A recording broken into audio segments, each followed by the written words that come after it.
Presentar. Buenas tardes a todos.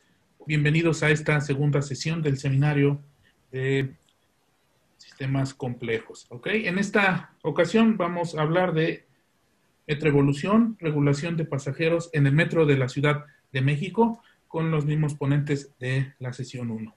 Profesores, adelante. Muchas gracias. Muchas gracias nuevamente, Hugo, por la invitación.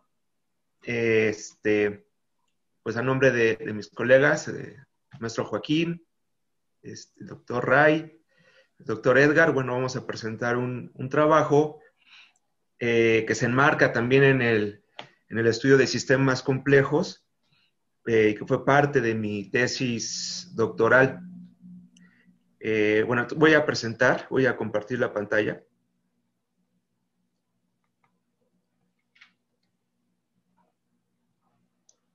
Creo que...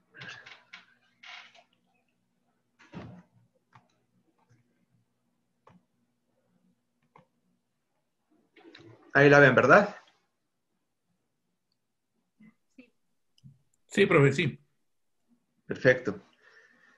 Entonces, como mencionaba, pues es un trabajo que desarrollé en el doctorado, como parte del doctorado, sobre un esquema de regulación de pasajeros en el metro de la Ciudad de México, sobre todo en el ascenso y descenso.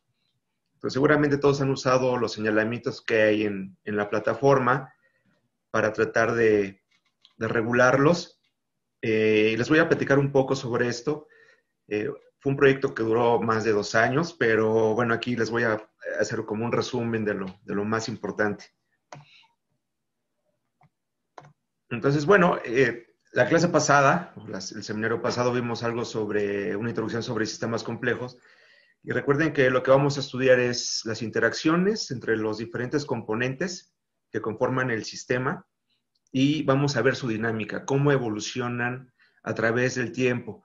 Sabemos que en el metro esta condición es muy importante porque no es lo mismo un metro a las 6, 7 de la mañana que a las 12 del día, a la 1 del día, y luego en la noche es diferente. También hay patrones de movilidad, hay una matriz de origen, destino de los pasajeros, no es lo mismo en las estaciones. Entonces, bueno, si hay tantas variables que dependen del tiempo, ¿cómo lo abordamos? Entonces, vamos a hacer una aproximación sobre cómo lo estudiamos. Y recordemos que en los sistemas complejos exhiben propiedades, por ejemplo, de emergencia, de autoorganización, de adaptación, de estados críticos. Entonces, bueno, vamos a ver cómo surgen estas propiedades en nuestro estudio.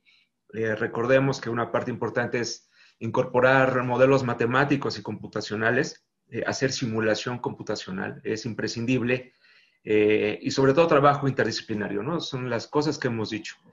¿Cómo abordamos este fenómeno donde intervienen muchas variables, donde se puede ver desde diferentes esquemas, desde diferentes disciplinas también? Bueno, pues tenemos la red de metro, son 12 líneas con 195 estaciones. Cada una tiene propiedades muy particulares y nos vamos a fijar más donde hay conexiones, donde hay intersección entre líneas, estaciones de transferencia, de correspondencia, porque bueno, ahí hay más afluencia de pasajeros. Pero entonces, ¿dónde nos ubicamos para hacer el estudio? ¿En la totalidad de la red, por ejemplo? ¿Y cómo la red se puede conectar con otras redes de transporte público? ¿O nos posicionamos en una línea, por ejemplo, la línea 1, o en una estación, y en la estación que nos interesa, los trenes o los pasajeros, o todo? Entonces, cuando realizamos un estudio de este tipo, pues tenemos que posicionarnos en alguna escala y ver los objetos que nos interesan más, buscar cómo interactúan esos objetos. Aquí en este caso, el proceso de ascenso y descenso es muy importante porque nos conecta dos escalas de organización, tanto la escala de pasajeros y la escala de trenes. Entonces, ese proceso es muy importante. Supónganse que están en una estación, un tren puede cargar hasta 1,700 pasajeros, 9 vagones, y supongamos que una sola persona, pues nosotros identificamos dentro de nuestro estudio como pasajeros necios, así los identificamos, que son los que quieren entrar forzosamente al vagón del tren y obstruyen la puerta. Entonces, digamos que un solo pasajero pues está retrasando todo el conjunto de vagones que en una capacidad, digamos, saturada son 1.700 pasajeros, pero a la vez no puede partir ese tren porque no se han cerrado las puertas y aparte va retrasando a los de atrás, los que vienen. Entonces, hay una desregularización de toda la línea. Entonces, veamos cómo afecta todo esto, ¿no?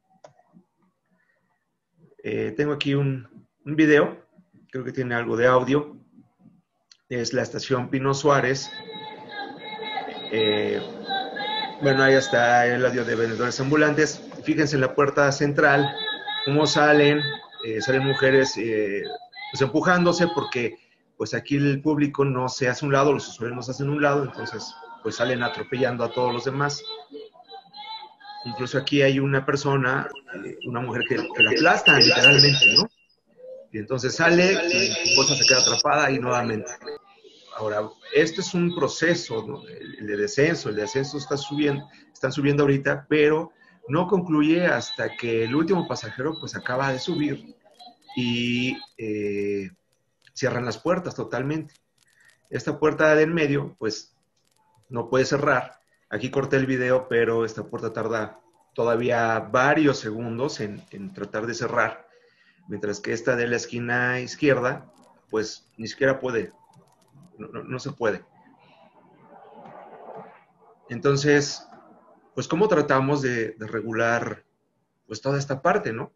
Aquí fue un estudio que pusimos cámaras GoPro en la plataforma, grabábamos durante varios días, de 6 a 10 de la mañana para ver todos los eventos, ver una muestra a lo largo de la semana, y pues nos tocaba ver pues muchas cosas, fricciones, golpes, peleas, es como hay mucha fricción, ¿no? Entre los pasajeros. Veámoslos desde adentro.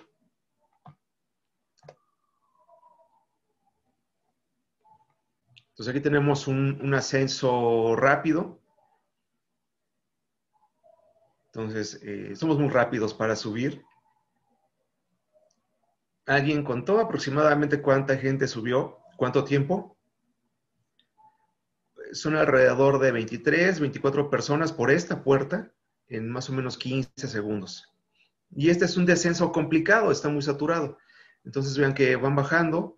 Esa persona de gorra ya no alcanza a bajar, entonces pues toda la demás gente se abalanza y queda totalmente atrapado. Ya no pudo descender. Entonces, bueno, después de estar viendo muchas grabaciones, lo que nos fijamos es que una buena estrategia para lugares muy saturados es la creación de flujos. Incluso la gente hace flujos para poder salir, para transportarse, para romper como toda esta fricción que hay en los andenes. Entonces, si recuerdan el video anterior, una persona abre paso y la siguiente la sigue por atrás, y por atrás otro, y así sucesivamente. Entonces, aquí en esta imagen, B1, B2, B3, B4 y B5, B1 es el que rompe, B2 lo sigue, refuerza el flujo y van bajando. Si ustedes están en una situación de esta, sugiero que sigan este flujo, no traten de salir por otra parte, porque va a ser muy difícil que lo hagan. Entonces, si alcanzan a entrar en este flujo, va a ser un poco más sencillo que puedan bajar, que puedan descender. La persona de gorra que vimos no alcanzó a integrarse a este flujo, entonces la demás gente se abalanza y le obstruye el paso, ¿no? Aquí vemos la secuencia un poco pues ordenada, tratando de identificar los actores.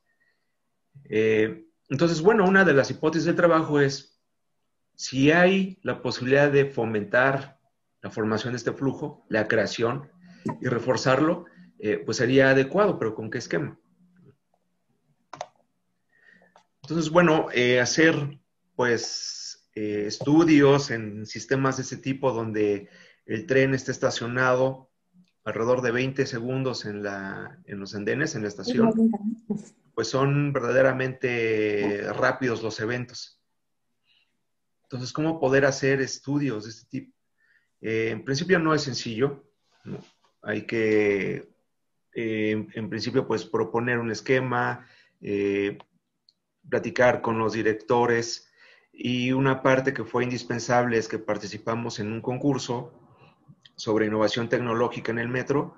Fuimos unos de los ganadores al presentar esta simulación que les voy a indicar, donde usamos modelos y simulaciones computacionales para tratar de recrear escenarios. Eso nos permite saber cómo se podría comportar el sistema si hacemos ciertas cosas. Es indispensable tener algún modelo que recree el flujo de los pasajeros de manera adecuada, crear los entornos también, ver las interacciones entre cada uno de estos elementos para ver cómo se puede comportar el sistema, ¿no? Entonces participamos en este concurso, y pues nos abrió un tanto las puertas para que nos orientaran ya los directivos. Nos asignaron un tutor en el metro, que nos orientaran, que nos dieran información, que nos explicaran un poco el funcionamiento. Y entonces se empezó ese trabajo conjunto, que fue muy, muy importante en la realización de este proyecto. Muy bien, entonces, pues tenemos aquí una simulación. Los cuadritos que están en rojo son pasajeros que quieren entrar a un vagón, y los que están adentro del vagón son los pasajeros blancos. Entonces, nosotros proponíamos, bueno, ¿y si podemos crear puertas dedicadas de acceso? Este es un vagón con 4 puertas. Recuerden que hacemos abstracciones de la realidad. Y si las puertas de los extremos son para entrar y las de en medio para salir, ¿cómo sería este flujo? Entonces modelamos un caso base donde todos quieren entrar y todos quieren salir. Y lo que sucede es esto. Entonces creamos un flujo circular para entrar y para salir, que esto podría, digamos, es un esquema hipotético. Nos comentaron los directivos del metro, los ingenieros, que ya se había hecho un experimento así, pero ponían el vagón, ponían la gente, les daban como información de dónde podrían subir y bajar en un vagón parado, ¿no? Pero era para realizar cómo se podía mover la gente en el interior. Esto lo hicieron ya hace varios años y pues se dieron cuenta que pues era muy difícil respecto a las densidades tan altas que manejan en el metro, ¿no? Pero lo que les interesó más a la gente del metro fue que pues había posibilidad de hacer simulación computacional y recrear este tipo de escenarios. Entonces, nosotros hicimos esto de manera abstracta, pero podíamos instanciarlo con datos y con velocidades de pasajeros y manejar un poco de otro tipo de situaciones. Entonces, puede estar grabando, ya con acceso en el metro, estar grabando, analizar los videos, hacer conteos, cuánta gente entra, cuánta gente sale, cuánto tiempo se lleva en este proceso. Pues era algo que la gente del metro no tenía como mediciones muy precisas de cuánto tiempo tarda cierta cantidad de gente subir y bajar, ¿no? Lo tuvimos que hacer nosotros a través de videos y estar analizando cuadro por cuadro, porque en ambientes muy saturados es muy, muy complicado estar haciendo los conteos. Entonces, como primer punto, ¿no?, que hemos dicho en la sesión anterior, pues hay que aprender a medir. Cuando uno va a hacer un estudio hay que aprender a medir qué variables. Entonces, bueno, les voy a mostrar esas mediciones un poquito después de esto. Nos fijamos que era muy difícil tratar de regular a la gente, por ejemplo, en este esquema de entrar y salir por puertas dedicadas, por la saturación del vagón. Si ustedes entran en un vagón totalmente saturado, es muy difícil poderse mover. Entonces decimos, bueno, el esquema debe ser desde afuera, tratar de regular a los pasajeros desde afuera, y entonces era un tipo de ¿cómo hacemos para que la gente pueda respetar las salidas de las puertas? Sabemos que todas las puertas tienen sus indicadores de unas calcomanías que dice permita salir antes de entrar, pero pues sabemos que la mayoría de la gente pues no lo hacía, ¿no? Antes de este esquema. Y entonces decimos, bueno, pues hay que poner ahí un tipo de señalamiento, líneas o pues algunos tipos de como barandales y se quitan y se ponen, o llegaron muchas ideas. Definitivamente tendrían que ser señalamientos y después de decir que eran señalamientos en el suelo, una señalética, con qué estructura, con qué inclinación, qué colores usar. Entonces, para esto se integró una ingeniera de desarrollo industrial, Tania Pérez, el cual pues, nos ayudó en esto, junto con pues, mucha retroalimentación de los directivos del metro. El grupo inicial de trabajo fue conformado por mis autores del posgrado, Luis Pineda y Carlos Gershenson, yo y estudiantes del doctorado y la ingeniera Tania Pérez. Entonces, hicimos la simulación computacional, ya con un poco más de datos. Tenemos aquí la comparación con dos esquemas. El de arriba es un esquema donde la gente respeta estas líneas que salen que están plasmadas, bueno, aquí no están pintadas, pero digamos que están en la plataforma, y que la gente hace cúmulos en los laterales de estas líneas. Entonces dejan el espacio abierto para que puedan salir la gente de los vagones. Y abajo tenemos un esquema como el del video, donde obstruyen las puertas. Entonces vamos a ver cómo se comporta. Abajo vemos el contador en segundos. Entonces van saliendo. Aquí abajo vemos que ya están, pues digamos, ahí hay cierta fricción.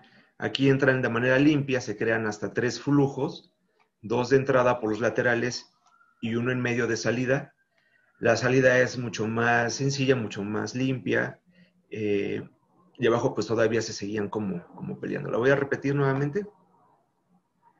Entonces, aquí va saliendo el flujo, véanlo, y aquí van a empezar a formarse todas estas como turbulencias.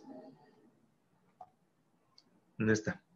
Mientras que aquí, pues van saliendo y se pueden crear hasta 3 flujos, ¿no? Se nota aquí cómo van saliendo. Aquí todavía siguen tratando de salir. Y aquí pues ya van caminando sobre la plataforma. Entonces ganamos ciertos segundos, 4, 5, 6 segundos, dependiendo. Pero lo más importante es que la calidad del viaje se mejora sustancialmente. Ya no hay tanta fricción. Me decían, bueno, pues esto en la simulación, pero ¿qué sucedería en el mundo real? Pues para eso se tiene que hacer el estudio piloto y las simulaciones nos ayudan a sustentar lo que podría pasar. Claro, hay muchas variables, pero bueno, es lo que tratábamos de hacer. Ya hay gente, bueno, había gente, ahora con los señalamientos pues se pierde un poco esta estrategia, pero preguntábamos a la gente y había gente que ya sabía dónde se iba a parar la puerta.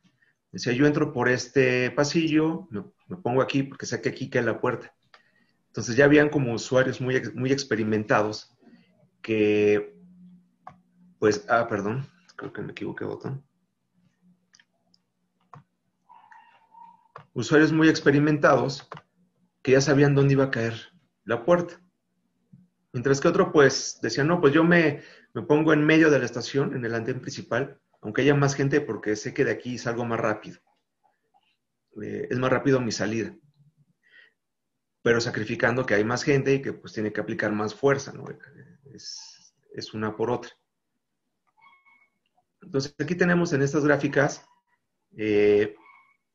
un poco los tiempos sobre cómo se comporta la simulación con datos reales. En la gráfica B, los puntitos son datos reales y las otras son de las simulaciones computacionales. La simulación de puertas dedicadas, que es donde creamos este flujo circular para ingresar al vagón, pues tarda mucho, justamente porque tienen que caminar de una puerta a otra. Tarda más. La configuración actual son escenarios base donde todos quieren salir, todos quieren entrar. Pues después de cierta densidad de pasajeros se dispara, crece. Mientras que con líneas guía, que son las líneas de afuera en la plataforma, pues siempre permanece abajo. Entonces, pues es como el más adecuado, ya cuando contrastas con datos reales. Y el esquema en A es mediciones de cuánto tarda cierta densidad de pasajeros en subir y bajar. Nosotros le pusimos medida a este tiempo, el tiempo efectivo de ascenso y descenso. Entonces, por ejemplo, aquí pueden ver que 3 pasajeros tardan casi 27 segundos, 28 segundos en subir y bajar, ¿no? Los que están involucrados en una puerta. Me podrían decir, bueno, pero ¿por qué 3 pasajeros tardan hasta 27 segundos en subir y bajar? Pues justamente son los eventos donde hay pasajeros que forzosamente quieren subir y que no pueden debido a la alta saturación del vagón. Y entonces quedan, digamos, como atorados en las puertas, la puerta vuelve a abrir, se vuelven a bajar y vuelven a empujar más fuerte y otra vez no pueden subir y nuevamente, ¿no? Entonces todo ese proceso que es ascenso y descenso, pues continúa hasta 27, 30 segundos, ¿no? Entonces, pues eso es lo que sucede. Ahora, estos ascensos, descensos de 28 personas en 12, 15 segundos, pues son en las terminales. La terminal es muy rápida, se comporta de manera muy rápida para subir y para bajar igual. Bueno, hay ambientes de saturación, por ejemplo, Patitlán, que pues es muy difícil, ¿no? Seguramente el vagón se llena en esta cantidad de segundos, en 12 segundos, pero ahí entra entonces los pasajeros que forzosamente quieren subir y que vuelven a obstruir las puertas. Entonces, bueno, hay el comportamiento de los usuarios, pues, moldea mucho la dinámica y el desempeño del metro. Entonces, estos fueron los señalamientos guía que propusimos ya después de muchas reuniones y juntas. Nos autorizaron pegar estos señalamientos en la estación Valderas. Se planeó que en la estación Valderas fuera el estudio piloto, justamente porque hay mucho ascenso y descenso. Entonces, bueno, esto fue el material que usamos fue un floor graphic antiderrapante, ya precortado, entonces solamente era como despegar, pegar en los andenes. Seguramente los que usan línea 1, Valderas, pues los utilizaron desde el primer momento. Tuvimos que medir, en una noche hicimos toda la instalación y el lunes, en fin de semana hicimos la instalación y el lunes estábamos a las 6 de la mañana arrancando el estudio piloto que iba a durar 15 días. Esto fue en diciembre del 2016 y solamente iba a ser por 15 días. Pues afortunadamente la gente respondió muy bien y pues el esquema sigue hasta ahora, ¿no? Hay otros metros en el mundo que tienen también señalamientos con densidades, algunos densidades altas, unos más bajas. Pero, por ejemplo, el metro de Dubái hay vagones hasta de primera clase. Entonces ya son metros nuevos, equipados con otro tipo de tecnología también. Y aquí es de notarse ver, por ejemplo, en Caracas, pues tiene este tipo de señalamiento como de tipo serpiente, ¿no? Entonces, pues sería difícil de llevar a cabo en una ciudad como la Ciudad de México. Bueno, un poco, esos son los volantes que se repartieron a los usuarios el día o durante el estudio piloto para explicarles el funcionamiento. Aquí les pongo un pequeño video del momento de la instalación. Estación Valderas, alrededor de las 11 de la noche, ya casi para cerrar el servicio. Todavía llegan algunos metros, los últimos servicios de metro. Nos tuvimos que planear todo muy, muy bien porque no se puede hacer esto durante horas de servicio. Entonces, ese día terminamos esta estación alrededor de las 3:30 de la mañana, 4. Y tenemos que apurarnos porque pues el servicio empieza a prepararse desde las 5, 5:30. Entonces ya teníamos que tener listo esto. Ahí en esta dirección de YouTube se puede consultar el video. Y bueno, viene algunas partes interesantes aquí, ¿no? Previamente, videograbamos para ver cómo se comportaba la estación previamente. Esta es en la sección de mujeres y niños. quiero hacer notar que la plataforma no está totalmente saturada, pero aquí va bajando una señora con un bebé. Este hombre de aquí de negro es personal del metro que está diciendo que por favor dejen salir. Y bueno, pues no había como tal respeto por las personas que iban saliendo. Y este fue un video tomado 3 días después. Por supuesto, es una dinámica totalmente distinta. Aquí hay una señora de edad avanzada que le ayudan a bajar, trae un bastón. Entonces las filas pues estaban aprendiendo a hacer filas, ¿no? Ahora, aquí viene un punto interesante y muy afortunado en el estudio piloto. Nunca pretendimos, dentro de su hipótesis nunca estaba tratar de formar a la gente. Nunca lo tratamos de hacer. Incluso si hubiéramos planteado eso desde el inicio, seguramente los directivos del metro nos hubieran dicho, no, ¿cómo crees? ¿Cómo vas a formar a la gente? No. Lo que pretendíamos era que el señalamiento funcionara para crear cúmulos. Incluso el señalamiento dice área de espera. Que llegaran las personas, que se posicionaran en los extremos de estas líneas, de los señalamientos, y permanecieran ahí. Pero al arrancar el estudio piloto, en esta sección de mujeres y niños, eran alrededor de las 7 de la mañana y yo estaba coordinando el estudio y me dijeron, bueno, me tocaba ir a ver ahora esta zona. Y le pregunté al personal del metro que nos estaba apoyando. Nos estaba apoyando personal del metro o la naranja, que son estos chicos de chalecos naranjas, también policías. Entonces le pregunté, oye, ¿por qué los estás formando? El esquema no es así. Me dijo, bueno, no los estoy formando, simplemente llegaron y pues lo hicieron. Le digo, ¿en serio nada más así lo hicieron? Sí. Digo, bueno, pues no les digas nada, mantén el esquema y a ver hasta dónde llega. Y pues empezó se empezó a hacer de esta manera, de forma que ellas, los niños que habían de pronto, y sobre todo las mujeres, pues empezaron a formarse. Nuestras cámaras también grababan audio, y entonces lográbamos escuchar a veces comentarios que decían, ¿cómo que se están formando? ¿No? Esto no puede ser posible. Y por otro lado también decían, qué bueno que están formando, ya era justo, ¿no? Porque, pues, sobre todo aquí había mucha fricción, ¿no? Mucha fricción en esta área. Incluso por ahí hubo un audio que decía de, ¿cómo están formando? Yo que venía ya a empujar, ¿no? Como siempre lo hago. Lo dijo yo creo que de broma, no sé. Pero, pues sí, aquí las reglas que operaban era que los más, digamos, hábiles o más fuertes, los que sí llegaban a empujar, pues eran los que podían subir.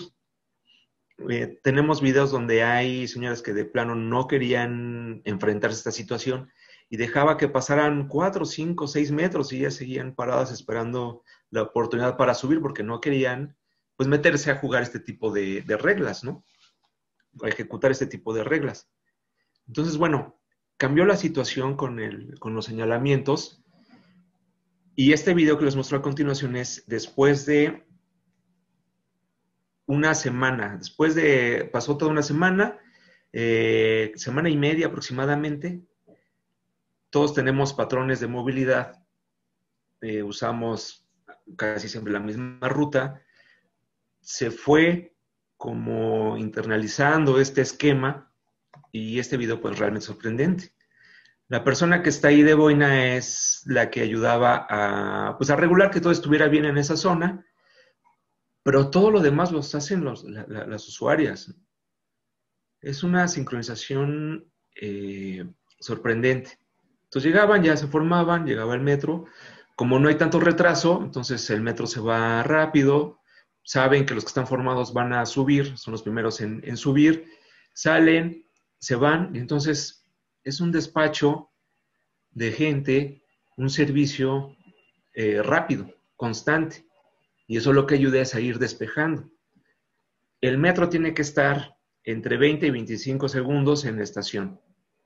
Cuando hay saturación y la gente está atorada en las puertas, puede alcanzar hasta 1 minuto o más. Entonces, imagínense, todo ese retraso pues impacta a lo largo de toda la línea. Ahora, en esta zona de mujeres y niños, pues había cierta área para hacer la fila mucho más larga. Llegamos a contabilizar filas de hasta 50 usuarios o un poco más cuando había retraso. Entonces aquí pues funciona igual, fue el mismo día, entran, salen. Después de semana y media, los usuarios ya sabían qué hacer. Por ahí se puede ver algunos chicos de chaleco naranja tratando pues de decir que despejen el área de las puertas. Pero bueno, ahora, después de 15 días, se dejó de hacer esa regulación. Dejamos balderas y nos pasamos, bueno, el director del metro dijo, bueno, esto está funcionando muy bien, se queda permanente en la estación Balderas y vamos a hacerlo en otras estaciones. Entonces, continuó Balderas línea 3, Salto del Agua, Isabel la Católica, incluso nos fuimos a otras líneas, ya Centro Médico, Zapata, línea 3, ya no solo fue línea 1. Entonces, pues fue muy afortunado esto de la formación de filas. Los medios de comunicación empezaron a cubrir esta noticia, pues diciendo que cómo era posible que se formaran en el metro, ¿no? Que qué había sucedido, o por qué. Entonces, esta foto que salió en Gaceta UNAM, yo la tomé justamente de los primeros días. Fue muy afortunada porque pues se ve hasta el fondo del vagón cuando va llegando, antes de abrir las puertas. Entonces, la compartimos en redes sociales, la toma Gaceta y pues la pone en su portada. Nos invitaron en varios lugares para explicar cómo fue toda la realización del proyecto en laboratorios de la Ciudad de México, en el IMAS, en Noticias de Aristegui. Bueno, eso solamente para plantear un poco que tuvo un impacto, ¿no? en medios sociales, digitales.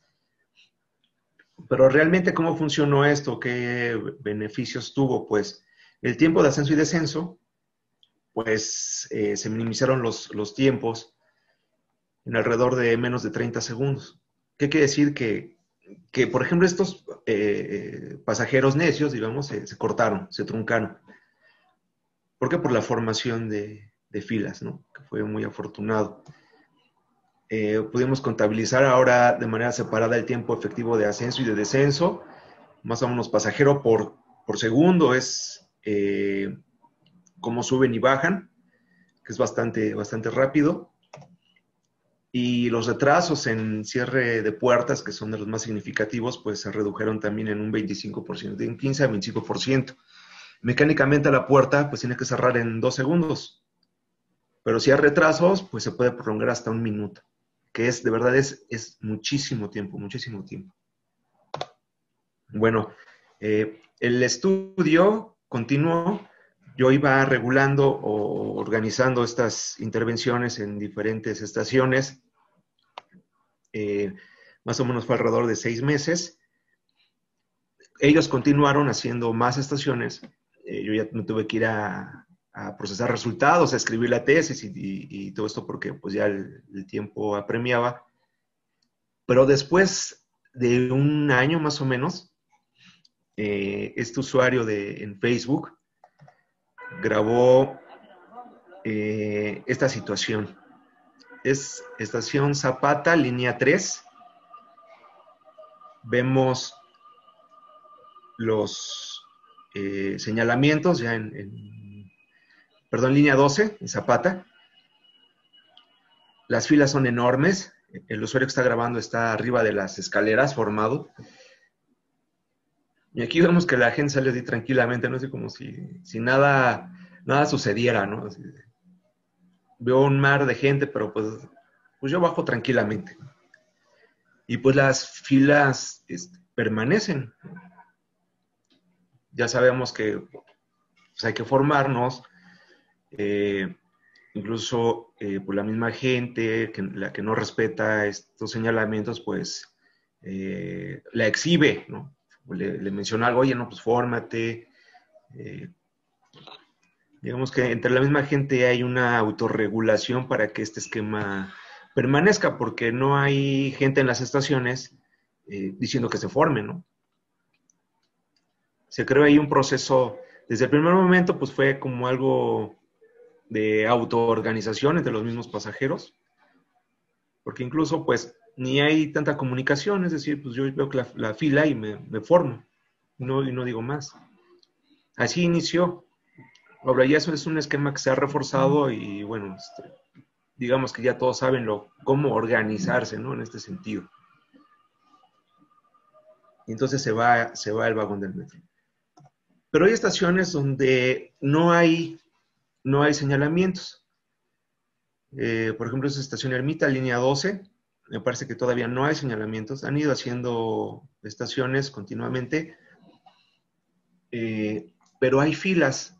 Entonces me han mandado videos, fotos de gente que se forma donde no hay señalamientos, porque siguen, permeo este esquema, siguen ejecutando las reglas que se fomentaron con los señalamientos. Entonces pongo el video. Seguramente estas filas nadie dijo, vamos a formarnos.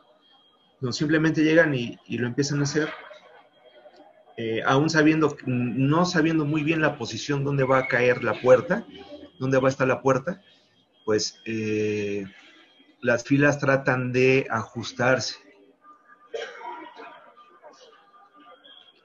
Los señalamientos nos dan la posición donde va a caer la puerta, nos da mucha más información, nos da certidumbre para subir. Entonces, eso los usuarios nos han dicho, no, pues agradezco mucho porque ahora ya sé dónde va a estar la puerta, ya me puedo formar, incluso puedo escoger alguna fila donde no esté tan grande. Pasa una cosa curiosa que se siguen abarrotando los andenes centrales, que casi siempre son en medio de la estación, pues ahí la gente prefiere hacer fila. En lugar de trasladarse hasta los extremos de la estación, pues ahí prefiere quedarse en el centro. Entonces, bueno, esto fue un video antes de la pandemia, que lo tomé en Zapata, más o menos en el mes de marzo. Y pues igual, las filas largas, baja la gente, entonces seguramente los usuarios del metro pues siguen usándolos, ¿no? Ahorita con esta contingencia sanitaria pues no me he subido al metro, pero seguramente los que sí se han estado en el metro pues los señalamientos siguen funcionando, ¿no? Evidentemente hay zonas donde ya están muy desgastados, donde hay que dar mantenimiento.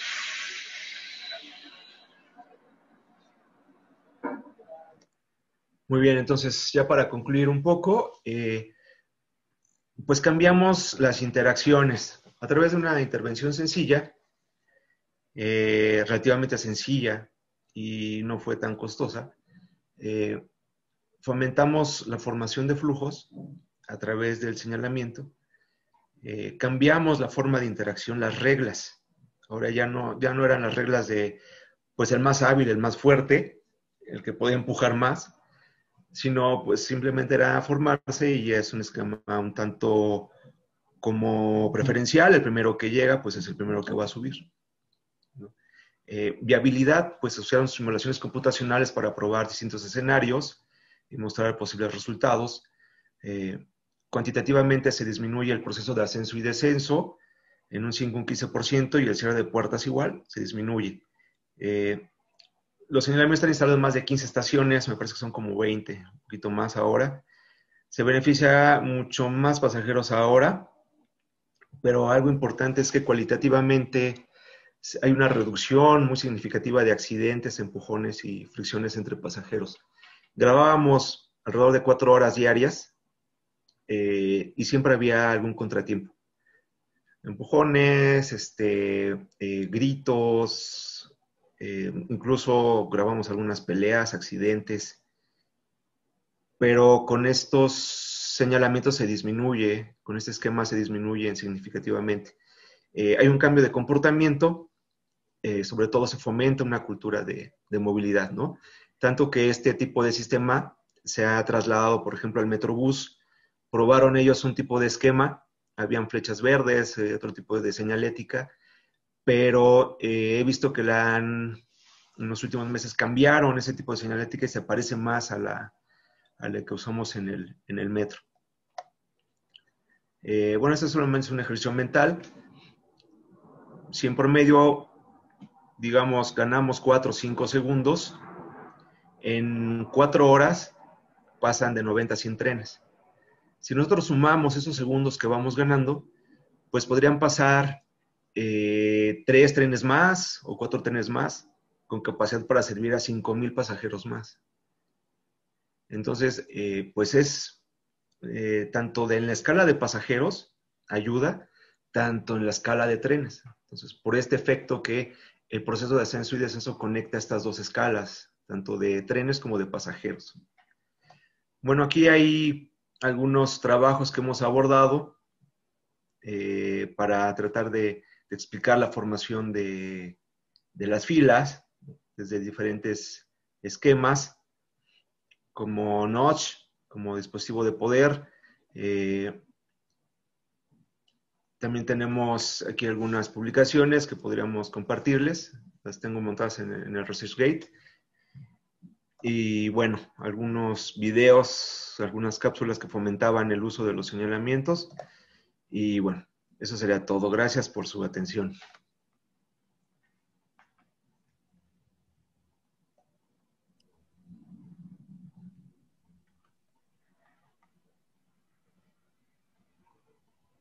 Muchas gracias, profesor.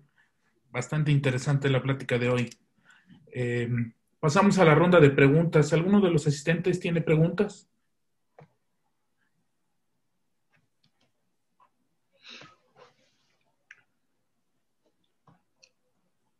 Hola, ¿cómo están? Yo solo tengo una consulta con respecto a qué tipo de programa utilizaron para la modelación. Me imagino que la vez pasada mencionaron el logo, pero ¿y qué otro tipo de programas más se pueden utilizar para este tipo de simulaciones? Bueno, aquí usamos unas bibliotecas, PetSim se llama, simuladores de caminata de peatones, y utilizamos C++. No fue con NetLogo, fue con el lenguaje de programación C++. Me apoyó un compañero de Jorge Zapotecatl, es el que me apoyó en la simulación computacional también. Y usamos el modelo de fuerzas sociales para modelar este flujo. Entonces, los detalles técnicos están en algunos artículos que hemos publicado, y en mi tesis doctoral ahí vienen todos los detalles. En mi ResearchGate ahí están todos los materiales si gustan.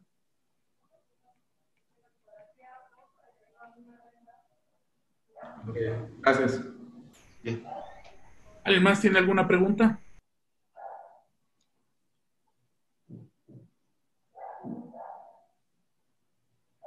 Bueno, yo sí tengo una pregunta. ¿Cómo surgió la propuesta de poner de esta manera las líneas? ¿Probaron otras? ¿O fue en la que la simulación dio mejores resultados? ¿O directamente fue la única que probaron? Sí, probamos varios diseños. Te digo, dentro de todo el diseño del señalamiento era ver si los ponías inclinados, si no los ponías inclinados, cómo iba a reaccionar la gente, tratando de ver, y mucha retroalimentación de la gente, de los directivos del metro.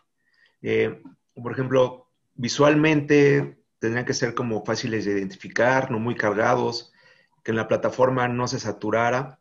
Al principio habíamos pensado en que la zona de descenso fuera toda amarilla, pero eso iba a sobrecargar mucho la visión del usuario.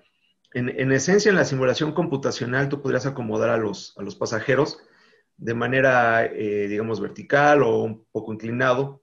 Al final, como lo que se requiere es la creación de flujo, se formaban filas. No importaba un tanto la posición, lo que importaba un poco más ahorita era la percepción del usuario real al llegar a la estación, cómo los iba a identificar. Entonces, pues eso no solamente se podía probar instalándolos. Ya no hubo necesidad de hacer otro estudio o cambio por toda esta, digamos, situación benéfica de la formación de filas. Ok, gracias. Y bueno, mencionaste que fue una sorpresa la autorregulación. ¿La autorregulación se ve en algún otros fenómenos o fue algo muy singular aquí o puede ocurrir de alguna otra manera la autorregulación? Sí, por ejemplo, en sistemas complejos es una propiedad que se observa, eh, porque la forma de interactuar de los agentes, cada uno actúa bajo su propia decisión y con la información que tiene del entorno. Entonces, a menudo todas esas dinámicas se forman nuevos patrones y nuevas cosas que no están, digamos, en el agente individual, sino está de manera colectiva. Por Sí, ejemplo, el de la segregación en ciudades. Conforme se va construyendo una ciudad, pues se van formando grupos o segregaciones, ya sea de barrios o de zonas medias, ricas, de escasos recursos. Entonces, si tú arrancas una ciudad desde el inicio, es curioso saber que nadie está diciendo, a ver, tú te vas a vivir acá, tú acá, sino que simplemente van emergiendo ese tipo de estructuras. Ahí hay autoorganización, digamos, ¿no? ok, entonces la racionalidad no tiene nada que ver con la autorregulación, ¿no? Puede ser cualquier ámbito donde se pueda modelar por medio de un sistema complejo.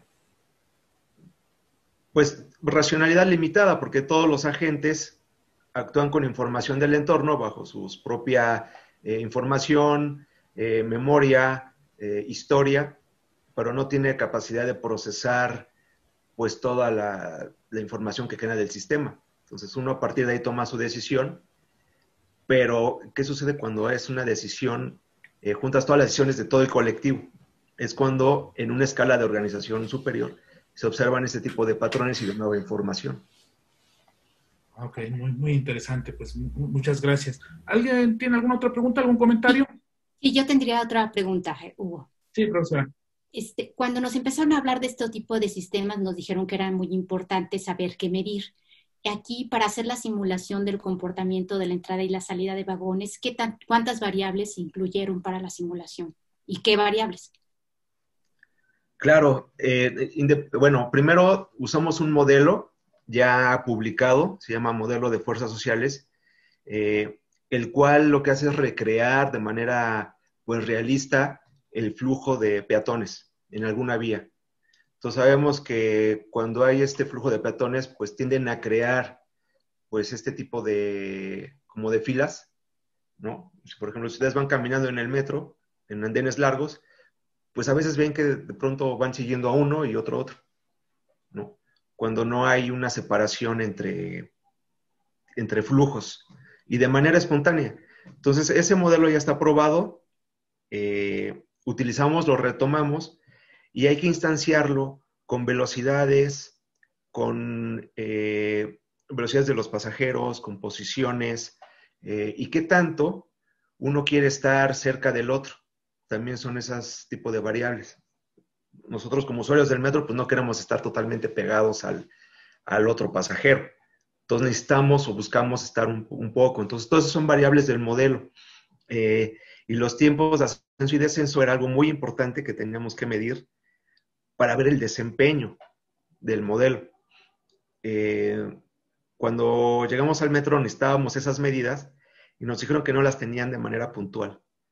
Entonces tuvimos que empezar a nosotros hacer ese tipo de mediciones porque iba a ser la forma en cómo cotejar antes y después de nuestro estudio.